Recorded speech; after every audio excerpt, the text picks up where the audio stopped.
अभी अभी जिलाध्यक्ष मनोज यादव जी देवेंद्र यादव जी को वहाँ पे जन्मदिन की बधाई देकर अपने कार्यालय में यहाँ पहुँचे। क्या बधाई देने गए थे?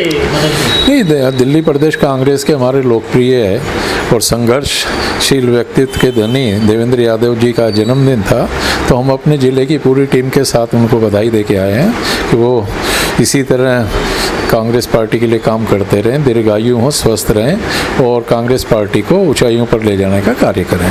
अभी अभी की खबर है सीएम अरविंद केजरीवाल को जमानत मिल गई, तो क्या प्रतिक्रिया देना चाहेंगे? नहीं, जमानत मिली है, लेकिन जमानत किन शर्तों पे मिली है आप उस पर भी गौर कीजिए। उनको जमानत इस शर्त पे मिली है, ना तो आप अपने कार्यालय में जाएंगे, ना आप किसी फाइल पे साइन करेंगे और ना कि कोई बयानबाजी करेंगे।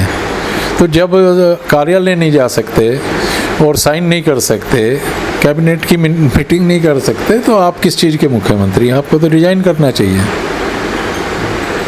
जिस तरीके से सीजीआई के घर प्रधानमंत्री मोदी जी गए हैं, कांग्रेस इसको कैसे देख रही है? नहीं, कांग्रेस देख रही है, ठीक है, एक धार्मिक आयोजन था उसमें जाना उचित है, लेकिन एक सीजीआई के घर पीएम जाए ये तो एक गलत परंपरा मेरे ख्याल से है। ऐसा नहीं होना चाहिए कि सीजीआई के घर अगर प्रधानमंत्री जी जा रहे हैं, तो मेरी नज़र में तो वो ठीक है नहीं। माहौल क्या लग रहा है? 4 महीने बाद चुनाव है, क्या माहौल लग रहा है दिल्ली में? नहीं, दिल्ली में आपके सामने माहौल है। दिल्ली में कांग्रेस पार्टी अपनी सरकार बनाएगी। हम जिस तरह से कांग्रेस के कार्यकर्ता और साथ ही सब नेता चुनाव मोड में है, हम सड़कों पे उतरे हुए हैं। और जो आम आदमी पार्टी की कमियां हैं, 10 साल में इन्होंने लोगों से झूठ बोल के जो सत्ता में आई, और जो इन्होंने भ्रष्टाचार का मुद्दा रहा हो, चाहे दूसरे मुद्दे रहे हों, डेवलपमेंट का रहा हो, उसके बारे में जनता को जागरूक कर रहे हैं। पानी की समस्या आपने देखी होगी, दिल्ली में कितनी बुरी समस्या रही थी। ऑन रिकॉर्ड 53% पानी इनको बोलते हैं कि वेस्ट हो रहा है लाइनों से। तो किसकी कमी है? अगर इतना पानी वेस्ट हो रहा है तो दिल्ली सरकार की कमी है, या फिर वो टैंकर माफिया के हाथों बिकी हुई है। जो पानी है वो टैंकर माफिया के पास जा रहा है। दूसरा, भ्रष्टाचार की बात है। इनके मंत्री, मुख्यमंत्री खुद और एमएलए जेल में रह के आए हैं। तो भ्रष्टाचार में तो अखंड डूबे हुए हैं और दिल्ली की जनता अब समझ गई है कि सिर्फ और सिर्फ ये झूठ बोलते हैं। डेवलपमेंट के नाम पे दिल्ली की जनता को इन्होंने कोई काम करके नहीं दिया, ना उनको राहत दिलाई। अब बारिश हो रही है तो दिल्ली 4 बूंद गिरती हैं, दिल्ली में बारिश जाम लग जाते हैं। ऐसी समस्या तो पहले कभी नहीं थी। पोल्यूशन की समस्या कितनी है, अभी इसे इन्होंने अलर्ट करना शुरू कर दिया। अरे उस पर कोई ठोस कदम उठाएं, एक पॉलिसी लेकर आए पोल्यूशन के ऊपर, ये काम करें। लेकिन इनको तो सिर्फ और सिर्फ ब्लेम गेम और झूठ बोलने के अलावा आम आदमी पार्टी की सरकार ने कुछ नहीं किया। और मुख्यमंत्री बाहर आ जाए, चाहे वो और दूसरे इनके देवदूत बाहर आ जाएं, अब दिल्ली की जनता इनको समझ चुकी है कि ये झूठ बोलते हैं, जनता के लिए कोई काम नहीं करते हैं और भ्रष्टाचार में अखंड डूबे हुए हैं। आपका विधायक आपके द्वार जा रहे हैं, गली गली में जा रहे हैं, अपनी सरकार की किए गए कामों की उपलब्धि गिना रहे हैं। नहीं, उपलब्धि कौन सी गिना रहे हैं?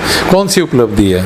दिल्ली में जगह जगह पानी भरा है, सड़कें टूटी पड़ी हैं, सीवर ओवरफ्लो हो रहे हैं, नाले खुले पड़े हैं, लोग बाग उनमें डूब के मर रहे हैं। ऑन रिकॉर्ड दिल्ली में 22-23 लोग बरसात की वजह से डूबने से या करंट लगने से मर चुके हैं। तो कौन सी उपलब्धि बता रहे हैं ये? जगह जगह इन्होंने शराब के ठेके खोले थे, ये उपलब्धि थी कि हर वार्ड में 4-4 ठेके खोल दो, रिहायशी इलाकों में भी ठेके खोल दो, ये उपलब्धि थी। या इनके मुख्यमंत्री जेल हो आए वो उपलब्धि है, उप मुख्यमंत्री जेल हो आए वो उपलब्धि है। ये कुछ भी नहीं। अगर इनको विधायक या इनकी सरकार काम करती तो जनता इनके द्वार जाती कि आप दोबारा चुनाव लड़ो। ये जनता के बीच में नहीं जाते कि भाई हमने ये किया। कुछ किया हो तो बताएं ना। कोई बड़ा प्रोजेक्ट आप अपनी विधानसभा में ले लो, कोई बड़ा प्रोजेक्ट लेके आए क्या जहाँ ये पत्थर लगा सकें?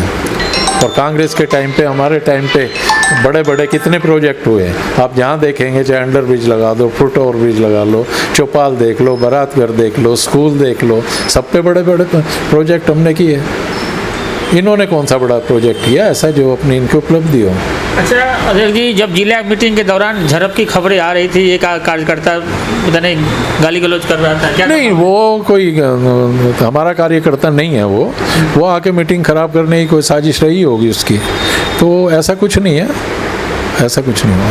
एक देख रहा हूँ फेसबुक पे आपका वो वायरल हो रहा है कि जिला अध्यक्ष का फोटो गायब हो गया, चुनाव से पहले गुटबाजी दिख रही है। नहीं, अब कोई अगर नॉन पॉलिटिकल आदमी किसी अपने खास मित्र के लिए होर्डिंग बनवा रहा है तो ठीक है बनवाए, उसमें उसको नॉलेज नहीं होगी कि भाई इसमें जिला अध्यक्ष को भी लेना चाहिए या ब्लॉक अध्यक्ष को लेना चाहिए। अब जिसने बना लिया, सब छोटी चीज़ें हैं, हम इसमें नहीं पढ़ते। अध्यक्ष जी, जिस तरीके से भारतीय जनता पार्टी ने स्मृति ईरानी को दिल्ली में भेजा है, जगह जगह जा रही हैं, कार्यकर्ताओं की मीटिंग ले रही हैं, क्या लगता है आपको दिल्ली में पार्टी ने उनको भेजा है, क्या फर्क पड़ेगा? नहीं, देखिए बीजेपी के पास दिल्ली में आज क्या पहले भी कोई नेता नहीं था। मदन लाल खुराना जी के बाद दिल्ली में कोई इनका नेता नहीं हुआ। कभी सुषमा स्वराज जी को लेके आते हैं, कभी किसी को लेके आते हैं, अब स्मृति ईरानी को लेके आ रहे होंगे। लेकिन स्मृति ईरानी चला हुआ है कारतूस है। जब वो अपनी लोकसभा सीट नहीं बचा पाई, एक हमारे कांग्रेस के कार्यकर्ता से वो हार गई, तो अब दिल्ली में क्या कर लेगी वो? उसकी इमेज तो अच्छी नहीं है। इंपोर्ट करके चाहे वो किसी नेता को बीजेपी ले आए, किरण बेदी को भी लाए थे लेकिन वो भी फ्लॉप रही थी। तो बीजेपी किसी को ले आए लेकिन दिल्ली की सत्ता में लौट के नहीं आ सकती। तो हमारे साथ बात कर रहे थे जिला अध्यक्ष मनोज यादव जी। मिलते हैं किसी और खबरों के साथ। नमस्कार।